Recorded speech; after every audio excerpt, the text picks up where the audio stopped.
Bryana, welcome. Thank you so much for being here today. Thank you for having me, Katie. I'm so glad to be here with you. As I mentioned before we started recording, found you on social media and immediately loved your message and then the way you talk to moms. And I knew I could not wait to have a conversation with you. And we're going to get to talk about some really important parenting related topics today. But before we jump in, I have a note from your bio that you've been into pole dancing since 2012. And a couple of my close friends have been trying to get me into it as kind of just like a fun core body awareness thing. And so I would love to hear how you got into that and what your journey's been like. Oh my gosh. Well, first of all, your friends are amazing, and you should absolutely get yourself into pole dancing. So for me, I saw Janine Butterfly do a pole dance to The Dog Days Are Over, which at the time was actually my favorite song. And I could not believe what I saw Janine Butterfly doing. It was a completely different idea of what I had for pole dancing. And I was like, gosh, I want my body to be able to do that. Now, like I'm a thicker woman. I basically average pre-kids 155, post-kids, I'm like 175 and 5'5". Like I'm not some skinny little tiny girl. I'm pretty thick.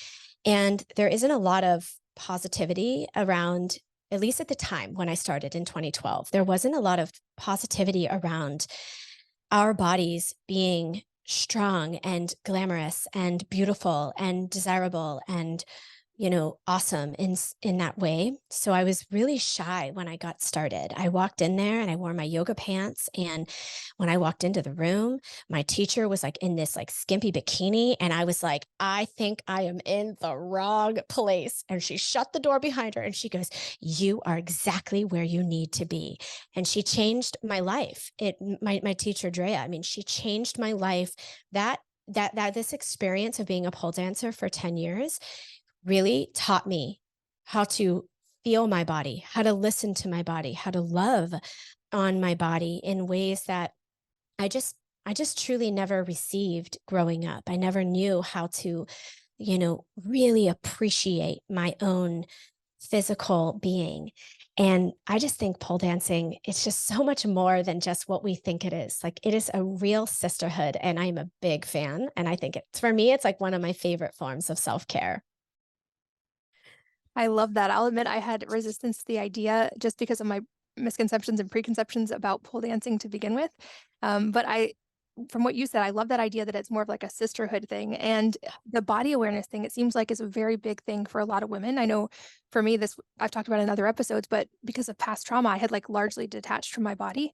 And I have Uh-huh. sort of reestablished that connection in the past couple of years through things like weightlifting and pole jumping, pole vaulting, not Oh, pole dancing, but things that like helped me learn to connect with my body again. And it's been emotionally healing, which I didn't expect, as well as like yes. physically strength building as well. So I love that you have a similar journey, and that's definitely an encouragement for me to get over my fear of my comfort zone and try it. I love that. I think you'll really love it. And you're already familiar. You know how to vault the pole. Now you're going to learn how to climb the pole. There we go. Well, that's so cool. That is a fact I did not know about you. And what I did know about you is that you have amazing content around parenting. And I think you are a much needed voice in this space right now. It seems like I hear from a lot of women who really get overwhelmed on the parenting side quite a bit. And I feel like your approach is so refreshing and very tangible. You give really practical, tangible tips to actually help kind of make a difference in families, which is one of the reasons I was so excited to chat with you today. For people who aren't familiar with you online, you talk about conscious parenting. So I'd love Mhm. just to start broad and sort of establish a little bit of foundation about what that term means to you and what separates that from maybe other parenting approaches. Excellent question. So I define conscious parenting as self aware parenting. I'm aware of my past and how it is influencing me in the present moment, in the here and now with my child. And if I can't make that connection in the moment, no worries. I'm going to take the time to reflect on my behavior, understand what was triggering me, what was driving me, and make the steps necessary to really shift myself. And, where I think it kind of differs from even gentle parenting, which I love, conscious parenting is inherently gentle, but gentle parenting is not inherently conscious. Gentle parenting is focused on, here's what you do for the child when they're having this problem, when they're defying you, when they have a tantrum. Whereas I might take it one step further. What is that defiance sparking within you? Why is it so hard for you to handle that child's tantrum? What does it bring up within you that is unresolved? How can we work through that so that you are equipped to really see the child's tantrum for what it is, a means of communicating something within them? So I really think conscious parenting helps us to learn how to get out of the child's way and really let the child be the driver of their own life, and really us being the guide and the support system for them. And then the obvious difference between this style of parenting and a more traditional approach is we're really resisting those urges to label the child, um, threaten the child, control the child, punish the child. We're trying to resist all of those more traditional behavior informed ideas of how to parent, and shift into a relationally informed way of parenting. Yeah, I love that, and I at its core, in the what I've read of your work online already, I love that it really seems to focus on us as parents and what we have within our control, which is something that is, I think, universally true in all aspects of life. Like, we only can be effective to the degree that we focus on the things that we actually have the ability to change, which are ourselves, our own reactions, our own responses in a given situation, and, Mhm. when we're recording this right now, we're almost to the beginning of a new year, and one of my things I do every year is I do a 7-day fast every January, and during Oh. that time, I always reread Man's Search for Meaning by Viktor Frankl, and this was something I Oh. originally got from him, which was that at the end of the day, everything can be taken from us except our ability to choose our own emotions, our responses, and our actions in any given situation. And I know Mhm. that that was obviously not directly a parenting book, but it's something that's come to mind to me so many times in parenting my kids, like when they have a tantrum or when they feel out of control. And like you said, it triggers those emotions in me, taking that deep breath and realizing I only have the ability to control my own actions in this situation. Mhm. And not only is trying to control theirs going to not be effective, it seems like it's largely counterproductive as a parent as well. Mm. Wow. Gosh, I'm just so struck by that quote. Can you repeat it one more time? Because it was just so good. Yeah, I think the actual quote is, "All can be taken from a man but one thing, which is his ability to choose his own actions, emotions, and responses in any given situation." And I think I'm probably butchered the Yeah. order of a little bit of that, but basically coming back, and he was in, the concentration camps in Germany, and that's where Oh, that came from for him, and so I right. love reading it while fasting because 'cause I'm like, when I get, "Woe is me, this is so hard," I'm like, "Oh, this is nothing," and it just recenters me so much. Mm. Yeah, that ability to choose, I think, is one of the most liberating and equally terrifying realities for us as parents. It's terrifying because it means that's what we are able to control, is our own reactions. You know, I get a lot of negative feedback, especially on Facebook, where I don't really feel like my audience is, but I do have slightly large audience on Facebook. But I get a lot of comments like, oh, you're raising future sociopaths, or you're raising, future school murderers. I mean, just some really incredible comments that aren't really, um, accurate to what we're really teaching. And I think about that.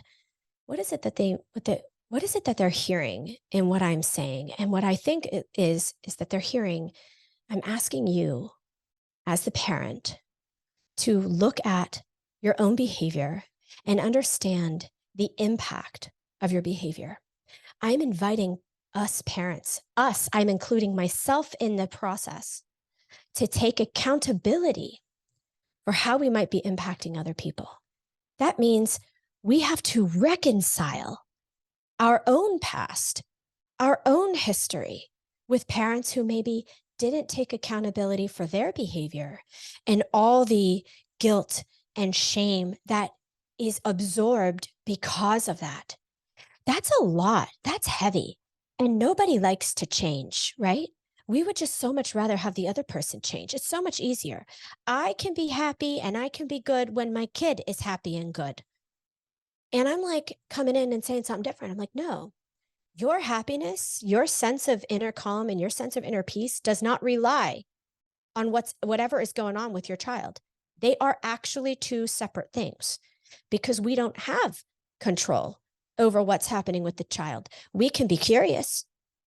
We can want to support if they'll even accept our support, especially as they get older. But we can offer that. We can make ourselves available. But at the end of the day, that's not our domain. Our domain is, how am I managing myself? And I feel like that needs to be the marker of effective parenting, not how well the child is behaving, but how well is the parent behaving? That's the marker for effective parenting. I love that so much because I think it's such a paradigm shift. It Um, is. but I would guess when as parents we're able to internalize that, it also probably diffuses a lot of the pressure in the situation because we're not having that sort of escalation cycle of what they're feeling and now we're being triggered and now we're feeling this and they're kind of sort of building on each other in those given situations. And like we talked about in the very beginning, it's only within our control what we do. And so it seems like the other important side of that to me is that we would want to teach our kids that as well. We would want them to teach them that they're only able to control that which they have actual control over, which is themselves. And Mhm. while we could say that all day long, I would guess in parenting, I've seen this in my kids at least, what we model is always much more effective than what we say. And so Absolutely. that absolutely has to start with us in our actions, not just our words. Exactly. It's monkey see, monkey do. It's not do as I say, not as I do, as we were all probably raised. They are simply, especially in the first 7 years, they are just absorbing our way of being and they are going to spit it right back out at us. And so this isn't to make us feel ashamed.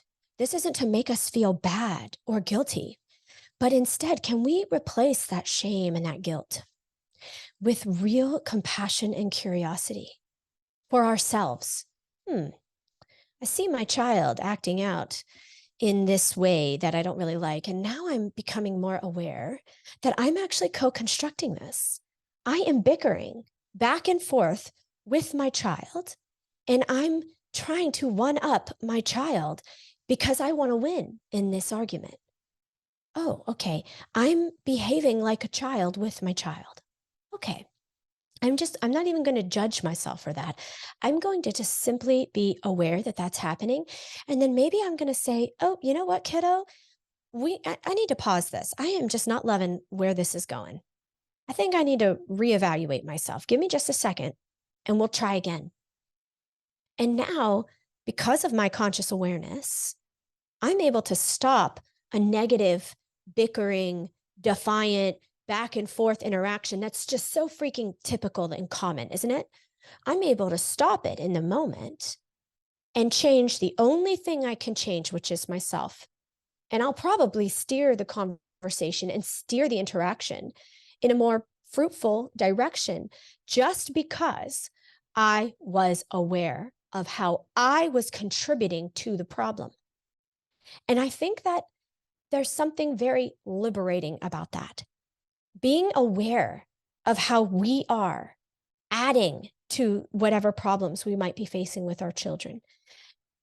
This is, I know that statement, if we just kind of take it globally, it can get a little sticky. So I really want to keep that statement specific to parenting. I don't want to be getting into a victim blaming state, or if we're in an abusive relationship and then apply that. No, I don't want to be. So let's really just keep that statement with parenting. And I think something really important about what you just said as well is by modeling as the parent, saying without anger, without flying off the handle, but just saying, I don't like where this is going. I'm going to take a pause. You're also modeling that for them. So hopefully in a future relationship, if someone else is yelling at them or they're having a heated interaction, they're going to have that memory and that framework to say, you know what, I'm going to take a pause. I'm not going to participate in this heated conversation until we can both be calm, which I think is something Absolutely. I had to learn that the hard way for sure as an adult. And I also Yeah. think it touches on something really important I've seen play out often even just like at the park with my kids when someone else's kid will have a temper tantrum and the kid's having big emotions, the parent will give big emotions back. And it always really struck me of like, we're expecting a young child who is in a rapid phase of brain development but doesn't have the same emotional regulation that an adult would, we're expecting them to have emotional control.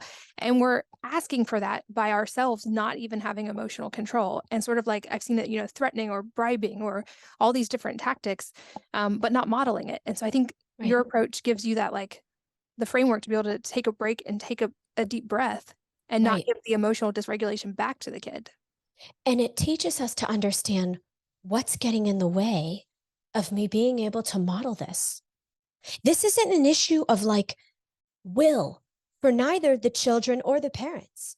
This isn't because the parents want to be threatening and reactive and bribing and punishing. Parents don't want to do that. They do that because they feel like they can't do anything else.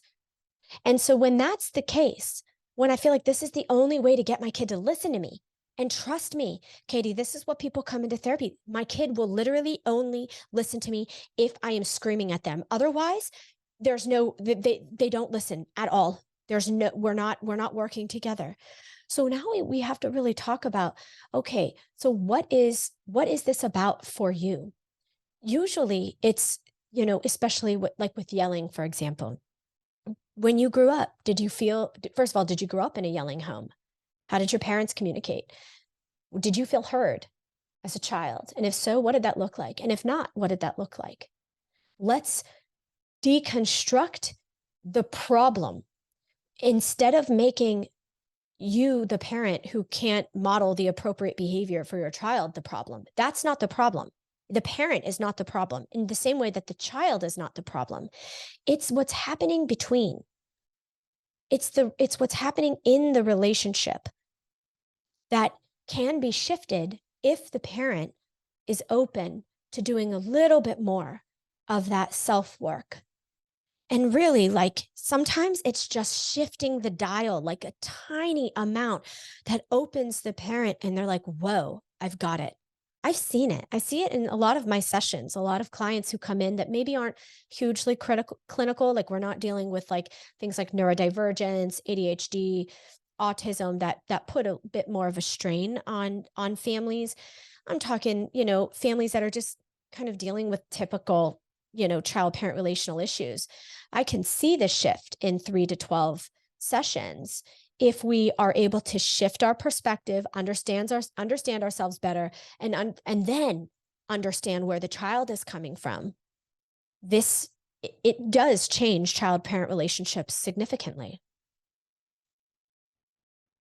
And that's really encouraging to hear because that was gonna be one of my follow-up questions is how long does it take to actually see a difference in the way those interactions play out?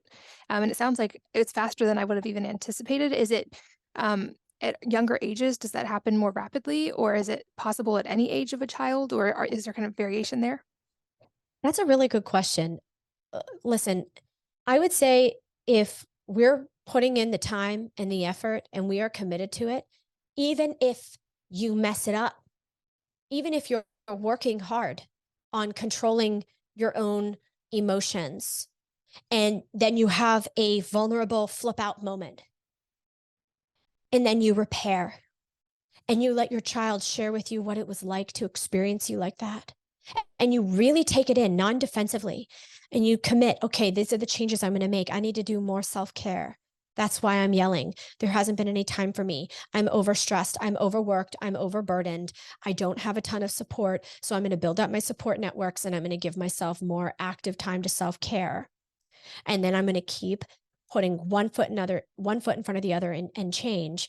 A lot of the times you will see changes fairly quickly in the child parent relationship because the child is a passenger on the ship. You're the driver. They have no choice but to go in whatever direction you steer. They do not have control of the wheel. You do as the parent. They might be standing back and provoking you to turn that wheel into a wave and go crashing and go under, but you don't have to. You don't have to. You can just simply sit with, wow, my kid's really provoking me. This is super triggering. This is triggering for me because, and then you fill in the blank. I was yelled at as a kid. I was hit as a kid. So every single time my kid motions to hit me or is physically aggressive to me, it brings me back to dark, scary places. I feel unsafe. What do I need to do? Well, I need to rebuild safety within myself, and I need to be incredibly clear about my boundaries with this child. I cannot let you hit. Hitting is not safe. I need you to keep your hands to yourself, please. Find another way to tell me what you need. That's conscious parenting, even in that tone. So that's a big misconception. A lot of people think conscious, gentle parenting doesn't have boundaries. Misconception. They also think that it's always warm and loving and like like a Disney princess, like I'm so inauthentic. No, no, you're clear, you're authentic, you're honest, you're just not harmful in how you go about it, right? I need you to keep your hands to yourself is is more effective than get away from me. You're not allowed to touch me like that. And withdrawing the love from the child because they made a mistake. These are the patterns that we're trying to correct. Love withdrawal is literally painful to the psychological and physical health of human beings. Love withdrawal, we feel it and process it on so many levels. And yet, it is one of the most common parental practices is love withdrawal. I will only love you if you behave in a way that I expect you to or that I need you to. Though that's a really important cycle that we're trying to break. Yeah, so important and so much to go into here. And I can say from my own work in therapy as an adult, I realized I learned had to sort of like relearn how to have appropriate emotions and how to be able to say them because that was a thing I had internalized in childhood was like, oh, okay, certain emotions are not okay and they mean I'm not able to be loved. So I'm going to just not have those emotions or I'm going to definitely not talk about them. So it's something I was very aware of with my kids. And I think you brought up a couple really important points in what you just said that I would love to understand deeper. The first being, because of course, none of us are perfect and we're never going to do this perfect 100% of the time, you use the word repair. So in those moments when a parent yells at a kid or gives those angry emotions back, what does the process of repair look like? Because I also firmly believe in relationships, like you can actually come back stronger after repairing something than if you had never had that. So it's like all is not lost. All, everything is not terrible if we have these moments, but how do we repair? Yes, excellent question. Well, you always say you're sorry, but do not rush to say that you're sorry until you've really sat with your feelings and you understand why you behaved the way you did. And now you can say sorry without needing to defend your behavior. So instead of, I'm really sorry, I was just really exhausted. I've had a really hard day at work. And honestly, if you would have just listened to me the first time, I probably wouldn't have yelled. That's not a repair. That's not a sorry. Sorry is, wow, I really don't like the way I acted. And I can see that it was hurtful for you. And I'm really sorry for that. Do you want to share with me how that was for you when scary mommy or scary daddy came out? And then you pause and you listen. Your child is going to give you meaningful feedback about your impact. Now, something very important for parents to remember intention. I know that your intentions are always good. I know that. I know that the vast majority of parents have zero intention to cause harm in their children. 99.99% of parents I have ever worked with, I might even say 100%, have zero intention to hurt their children. And yet our impact is sometimes out of our control. We cannot control how somebody will receive us. So we have to be open. If we're going to be in a relationship with somebody, which, you had a kid, you don't have a choice. You got to be in relationship with this child. And the way we relate and the way we build a relationship with a child sets the stage for how they expect relationships to operate for the rest of their lives. So it is in everybody's best interest to be devoted to how we're being in relationship with these children. So when I get that feedback from my kid, mommy, I really did not like it. I did not like that you spoke to me that way. This is something my child recently said to me. It's really not okay. I was just looking to have lunch with you, and I just wanted to play a game of Go Fish. That's all I wanted. I had to take that in. You're right. You are giving me valuable feedback in terms of how I'm impacting you. Thank you for sharing that with me. This is an effective repair. Thank you for sharing that with me. I really appreciate it. And I agree. I think that's something I could probably work on. You know you how much you when you do that and you do that over and over and over and over and over again for your child, what do you think you get when you have an older child? They're not going to be afraid to take accountability for how their behavior impacts other people. They're going to be able to take feedback because they're watching you do it. And then you make meaningful steps toward change. You know, my child was giving me feedback on how sharp I can be and how snippy I can be when I'm busy, because I'm a mom and I'm busy. You know how it is. We're too busy for you. And don't bother me. I'm too busy. He was giving me feedback on how hurtful that feels for him, that it almost appears as if I don't have enough time for him. So he gave me feedback, Mom, I need you to slow down. That's not bad feedback. That's actually really good feedback. I think you're right. I think I do need to slow down. Now, had I been defensive, I wouldn't have gotten that feedback. And I probably would have been unintentionally perpetuating more harm to a child who's really sensitive to my busyness. He doesn't have to adapt to my busyness. We do that when we're 15, 16, 17 and up, and we're becoming adults. Then we learn how to adapt. But children, they just don't even have the brain power. Their brain is still developing and still learning how to adapt to the different personalities and things that they will face. So it really supports when children see adults practicing this adaptive skill. And that helps build the future muscles for the children to also be able to be more adaptive as they get older.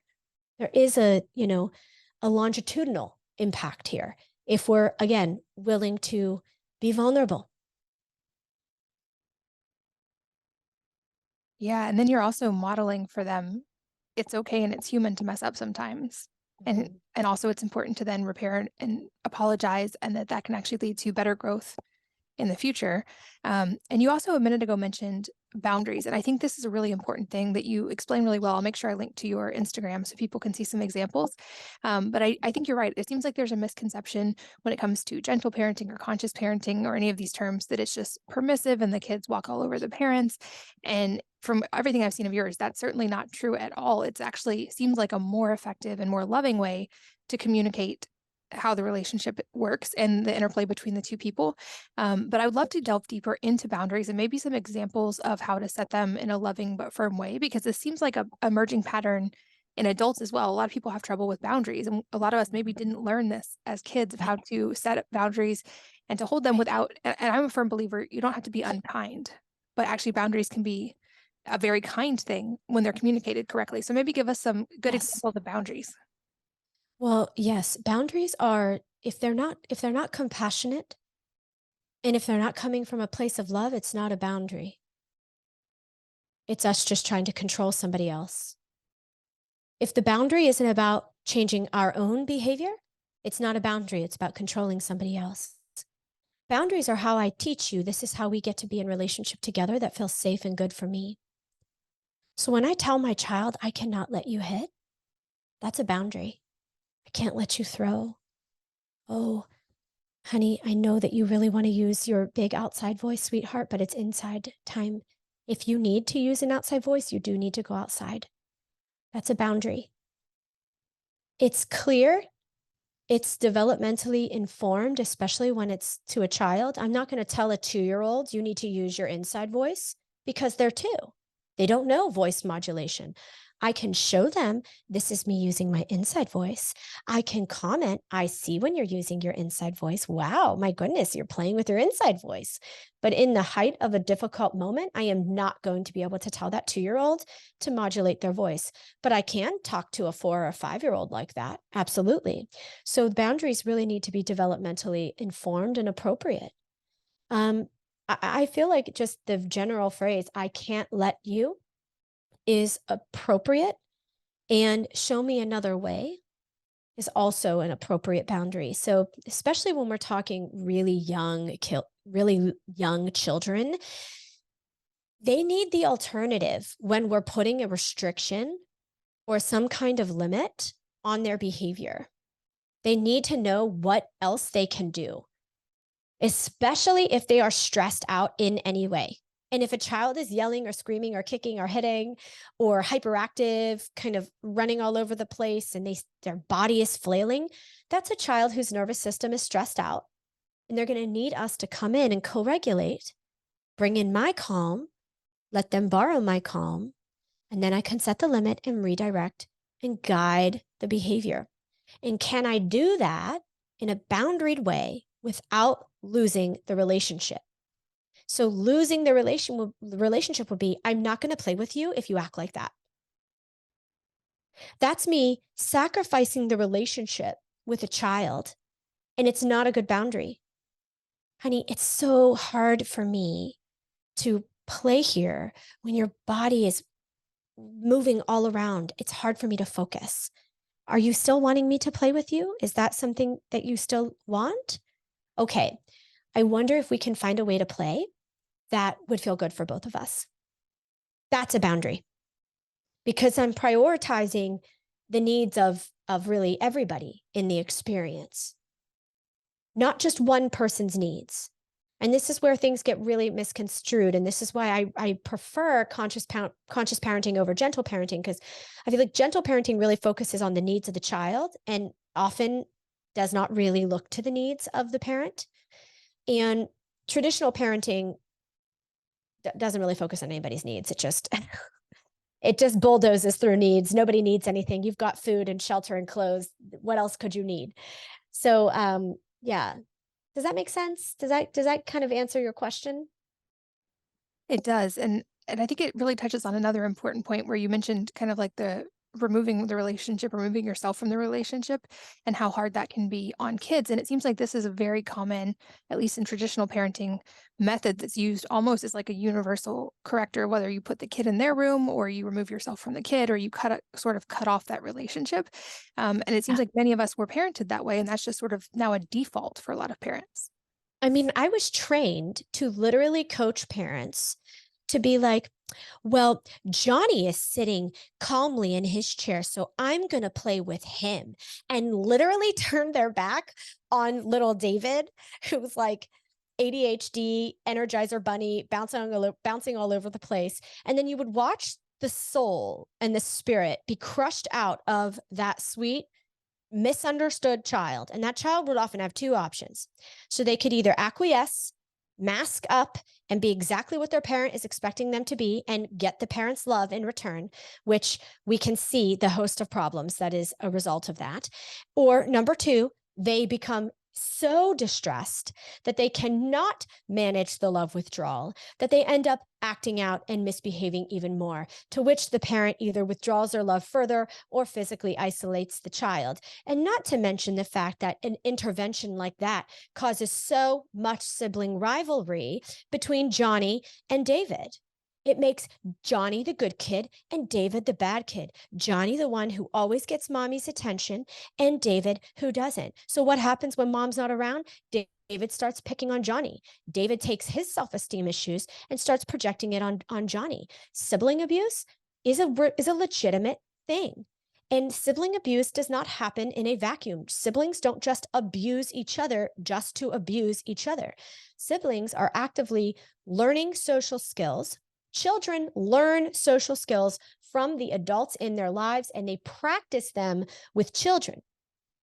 And so if children are learning social skills like this, love withdrawal, mask up, isolate when you're feeling big, nobody wants to be around you when you're feeling big, etc., then you're going to go and you're going to act that out onto other peers until you get some kind of resolution. Whether you feel better about yourself or you feel worse about yourself, it doesn't really matter. You're simply acting out what is being modeled and taught and fed to you. And so it really behooves all of us to rethink these things. And that wasn't that long ago, Katie, that I was trained like that. That was in 2015. That wasn't even in 10 years ago that I was trained to do interventions like that.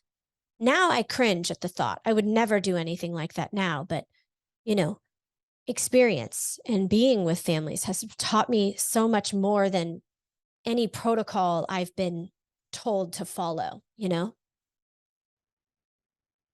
And I've heard it said, I'm not gonna remember the exact way I've heard it said, but basically that because a child depends entirely on the parent for all of their needs in those like love withdrawal situations, like they will end up cutting off their own needs or love to themselves before they'll anger the parent because they literally do depend on us for love and survival and all of their tangible needs.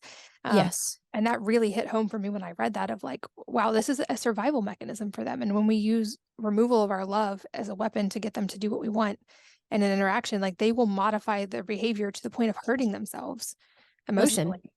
if we're not loving, we're not trusting.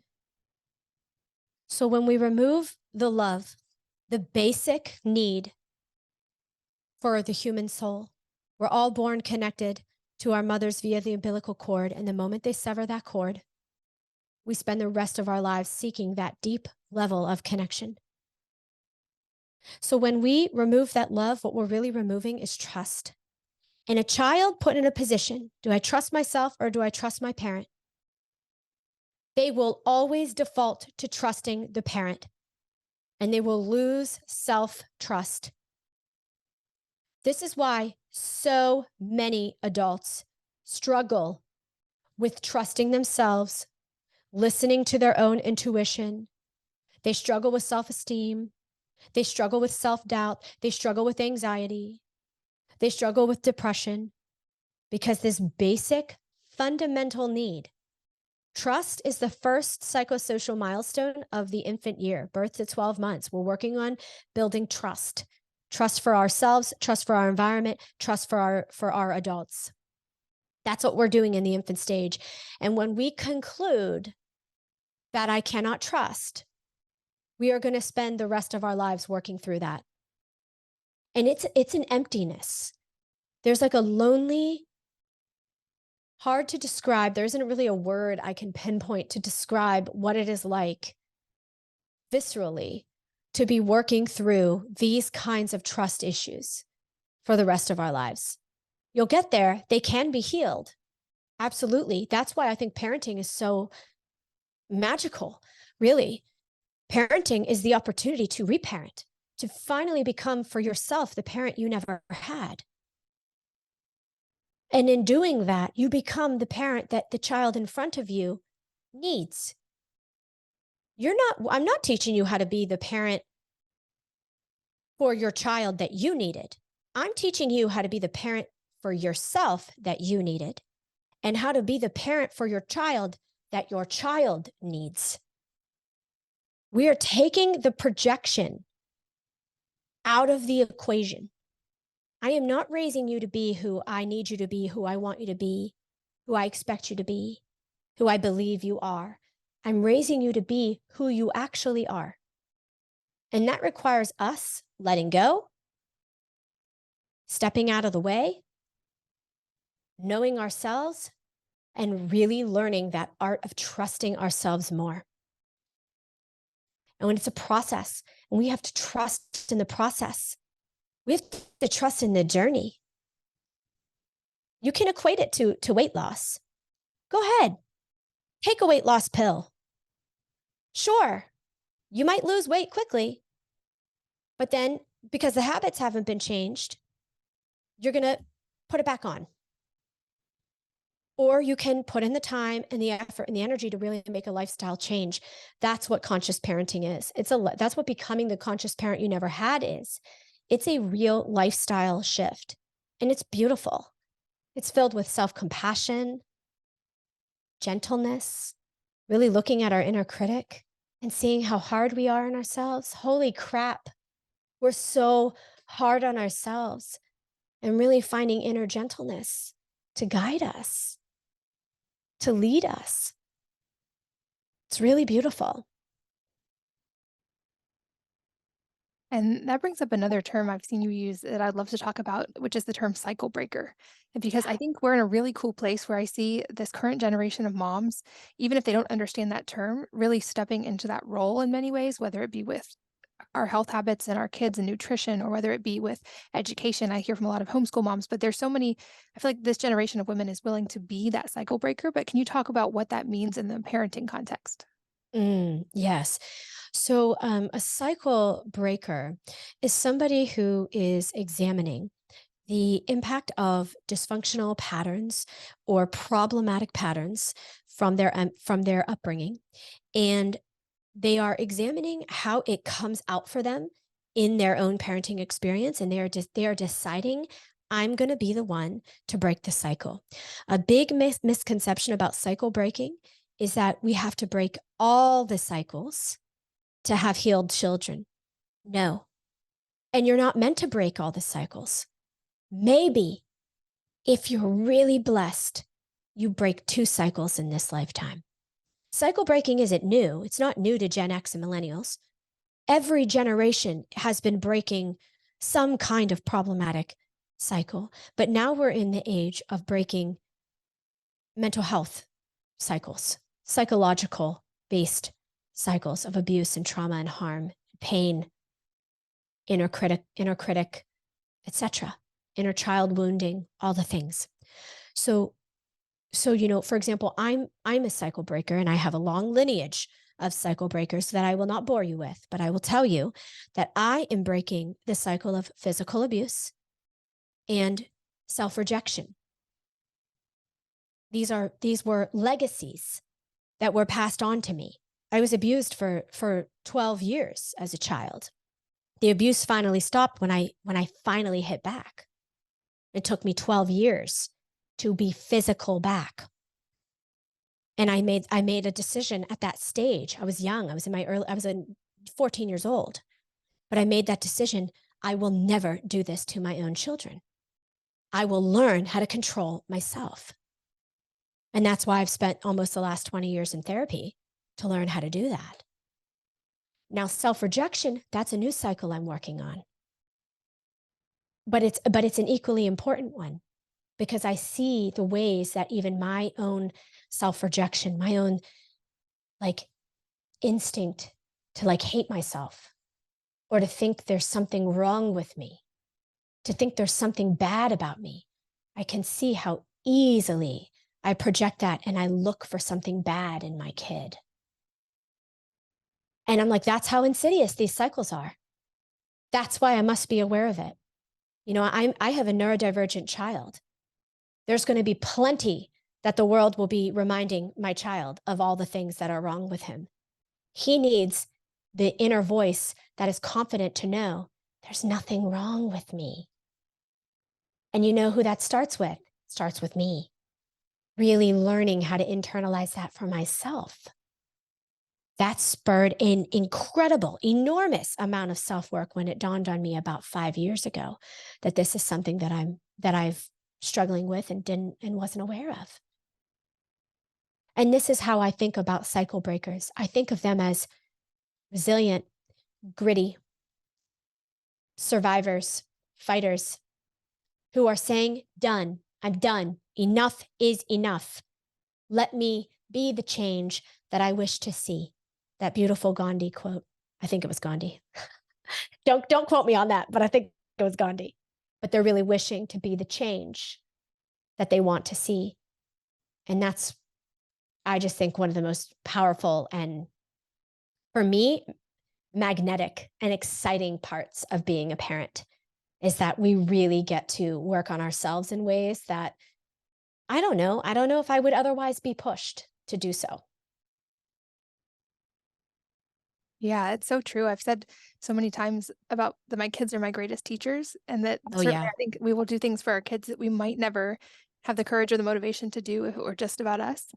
But for that reason, I think that's why one of the many reasons this is such an important topic. And like I said at the beginning, I love how your approach really centers on doing the work as parents and internally in ourselves, and the ripples that creates in our families, and hopefully the foundational skills that creates for our kids, having seen them modeled in our homes. And I know this could be probably a series of 8 episodes in a row, and we still couldn't even scratch the surface of all the things of parenting we could talk about. But I want to make sure we get to briefly touch on some of the things that seem to be most common struggle points for parents when it comes to Mhm. parenting kids at different ages, and just see if you have any practical foundational tips for parents with these different situations.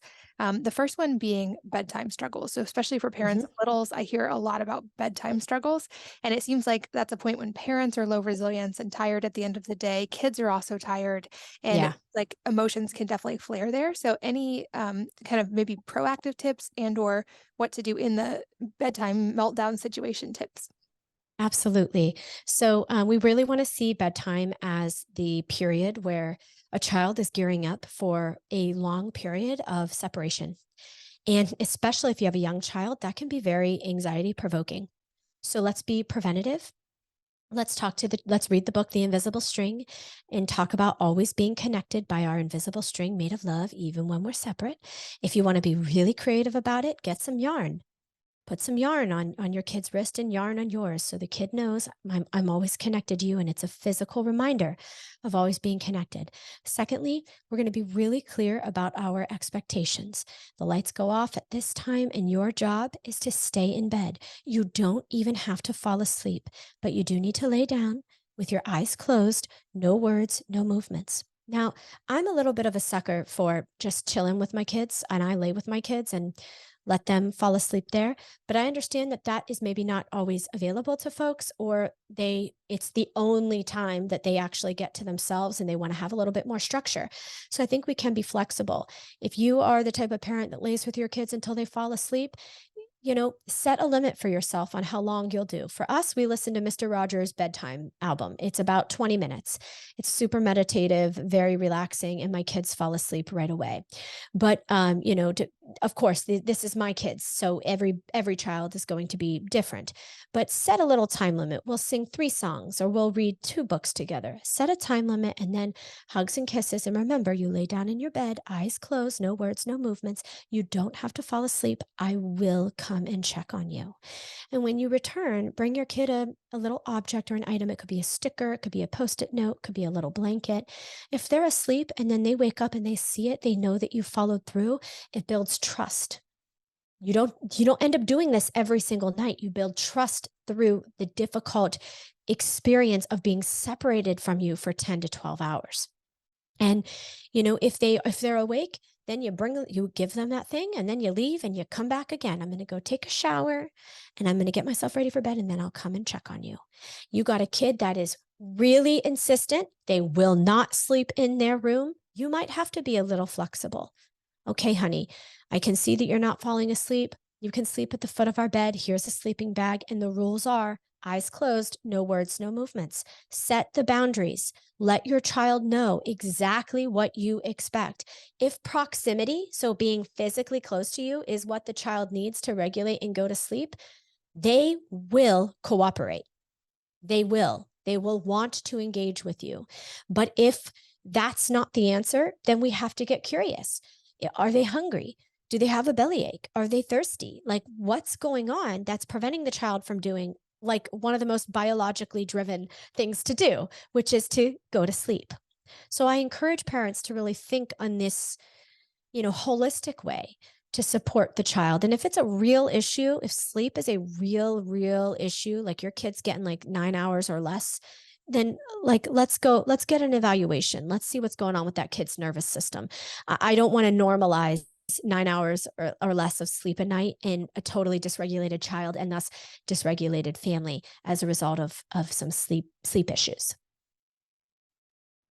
I love that tip about the sticker or some little thing that makes them realize you were there even if they're asleep.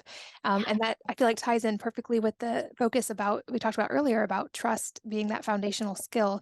And I think even just that reframe as parents, if our goal is to build trust and we keep that top of mind, even in the more difficult interactions, it probably leads to so much better relationships and better results. Um, Mhm. than the control focus that we talked about at the beginning.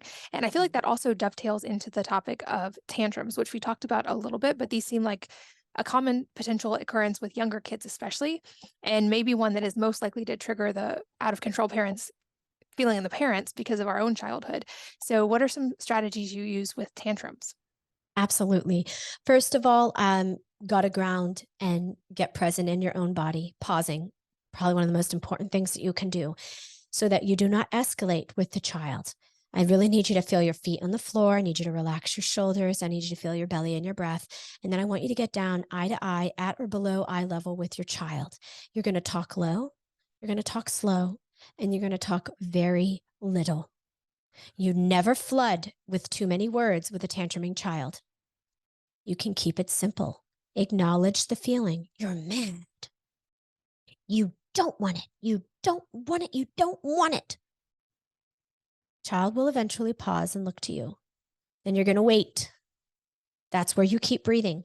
Try not to solve. That's where we run into so many problems with tantrums. We want to go in and we want to fix it and we want to stop it. We want to make the behavior stop. We want to make the emotions stop. I just want to make you happy again. Resist all of that. Focus on being with. That is the goal of the tantrum.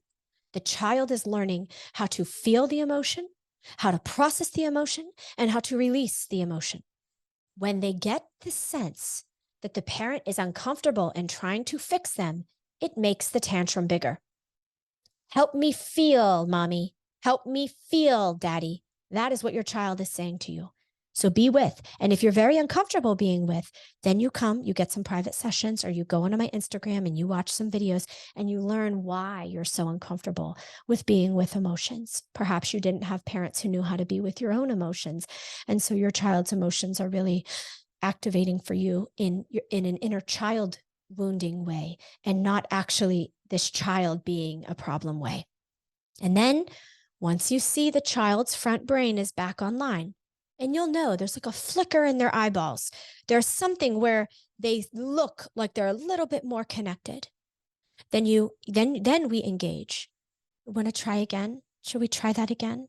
Right? That's a redirection and a great way to try again.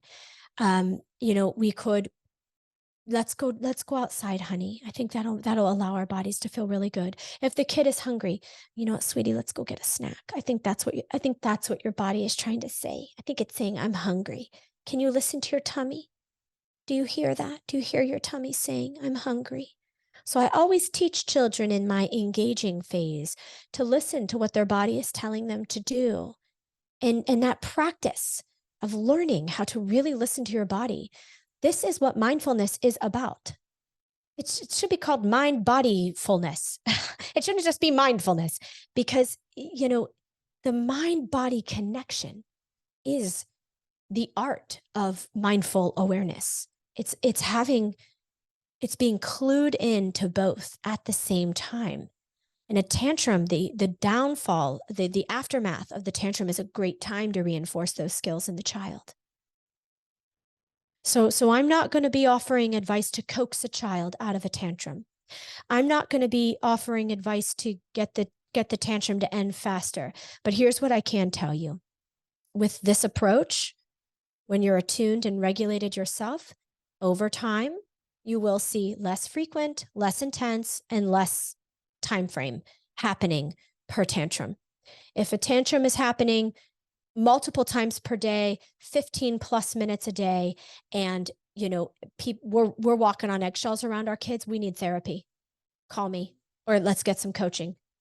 That's an unusual presentation. Typically, tantrums are spurts. They're moments, no more than really 5 minutes, 15 minutes if it's a real serious issue. But otherwise, it should fizzle as quickly as it happened, generally speaking. Yeah, that's super helpful, and I've had that. I feel like there is an element of, as kids are learning their own emotions, tantrums do happen. Like, we're not aiming for perfection. I don't expect children to never have tantrums, but I think the really valuable thing you just said is that time after a tantrum, especially when we're like, if the child is a little emotionally kind of open and they're a little bit raw because they just had that big emotional experience, it's a beautiful time to connect. And I found Amen. like that's such a great relationship building time if we don't run away from it.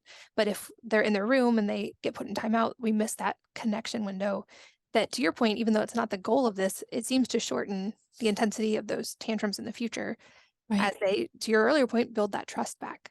Uh, Absolutely. I mean, if I feel safe to connect with you when I'm feeling big and strong, I'm going to eventually learn to come to you with the big, strong feelings, but in a way that's contained and regulated. If I don't learn, it's not safe to feel connected with you. I'm going to keep acting it out until I can find that sense of safety and trust, because that's what we're driven for. We are driven. Children are driven to feel safe and connected and trust the adults in their lives. And then it's up to us to create the environment that allows that to happen. I love that. And lastly, while I could talk to you all day, one more quick thing I want to make sure we touch on, and it could be a very big topic to try to delve into, but is the topic of household responsibilities and contributing to the household dynamic. I know that's called a lot of different things, whether it's chores or job responsibilities, Yeah, but it seems like a point of contention in some households. And so I'm curious any strategies you have from a young age up to building their involvement in the household without it being a point of contention between the parents and the kids. absolutely. We're a family. We all work together. And this is how we support the needs of each other. And we all have different jobs.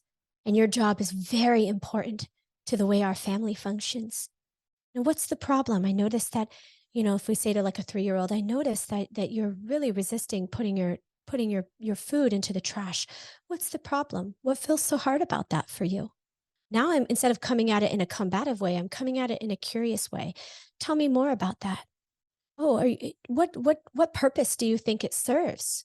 Why do you think it's important that you throw away your own food? And then when you build on it for a child, it's about ownership of themselves, accountability, independence. It's about them really, feeling good about their contribution to the family. Now it isn't about chores. My kids, if I say I have to run the vacuum, they fight over who gets to run the vacuum. That because we've spent so much time really reinforcing that we are a family who works together. And this is how we support each other. And doesn't it feel so good to support each other? So if my kid makes a mess, I let him know, hey, would you like my support on that? I'd be happy to support you. Let's do it together. Instead of, well, you made your own mess, gotta clean it, right? I'm happy to support you. How can I help you? That does not mean that I end up doing the whole thing. I really don't. I'm really just there for moral support. And sometimes I find when it comes to chores and household responsibilities that for a lot of kids, they just need to understand the meaning of it. They need to understand why it is so helpful. It's not something you do because you're a certain age. It's something you do because this is how you give back to a family. And it feels good to give to a family. That's how we feel connected. That's how we feel like we belong to each other. It's a good feeling. So emphasize that the positive nature of it, as opposed to the oppressive, oh, now I got to do this because my mom said so, or my dad won't let me go to soccer if I don't. No, just when would be a good time for you to do it? You still do need to do it, sweetheart. So when would be a good time in your schedule? These are all good ways, especially as kids get older, but all good ways to really nurture that family accountability and support of each other. And like I said, there's so much we could talk about. I hope we get to do future episodes as well. But my Absolutely. encouragement would be to moms who just have littles right now. Now I've got 6 to 16. And so I've seen sort of these strategies over the last 15 years. And while it's very intensive when you're in those early years with the little ones, and it is definitely exhausting some days, and I feel like resilience can for sure be down. I've seen firsthand how it plays out, like putting in that relationship time and that trust building in the beginning now I like my teenagers are so easy and they come to me when they have issues and we can talk about everything. There's no struggles about things getting done in the house. There's no, like they don't even have to have a curfew because there's trust in that relationship and they're not even trying to push boundaries. There's a very clear communication and respect within that relationship. Beautiful. So I just encourage like, it seems very exhausting and to acknowledge that with little ones, but it pays dividends so much in the long run, and I feel like I've gotten to see the yearly progression of that throughout all the ages of my kids, um, Amen. and I just love that you are bringing so much awareness and voice to this. Like I said, I hope we get to do future episodes because there's so much more we didn't even get to talk about, but before we wrap up today, I would love to a couple last wrap up questions, the first being if there's a book or number of books that have really profoundly impacted your life, and if so, what they are and why? Oh, great question. So I would say as a child, the number one book that really impacted me was Lois Lowry's The Giver. That book really taught me how easily conditioned we can be as a society to be something that we're not, that we're told you are born to be this, and breaking out of the mold um, is seen as unfavorable. And I was young. I think I was 12 when I read that. And that, I mean, it just really, it never left me how important it is that we break out of the expectations that others have for us. And as an adult, the book that has really changed my life recently is Glennon Doyle's Untamed. Like basically every woman of our generation. But that book really taught me a lot about what it means to be myself and, um, showing up in this world without, again, the expectations of what others perceive or need me to be, and really appreciating the fact that when we are our full selves, we bring something unique and valuable and worthy and interesting and important. And for me, I take both of these messages and then it feels so easily translatable into how we're raising these beautiful souls that we're entrusted to care for, our children. I love it. Those are both new recommendations on this podcast. I'll put links to both of those in the show notes, as well as links to all of the places you exist online so people can find you and follow you. Thank you. And lastly, any parting advice for the moms listening today that could be related to something we've talked about or entirely unrelated? I want you to really focus on being kind to yourself, being gentle with yourself, and having a lot of compassion with yourself. I can tell you firsthand how much that changes you in how you just view yourself, but the impact that it has on the child is unparalleled. It teaches the child how to have an inner voice that is gentle and kind and compassionate. And I believe that if more of us were operating along these lines, we would have a transformed world. I think that's a perfect place to wrap up for now. Thank you so much for your time. Like I said, I've really appreciated your work for a while now, and it's been an honor to get to chat with you today. Thank you for having me, Katie. And thanks as always to all of you for listening and sharing your most valuable resources, your time, your energy, and your attention with us today. We're both so grateful that you did. And I hope that you will join me again on the next episode of the Wellness Mama podcast.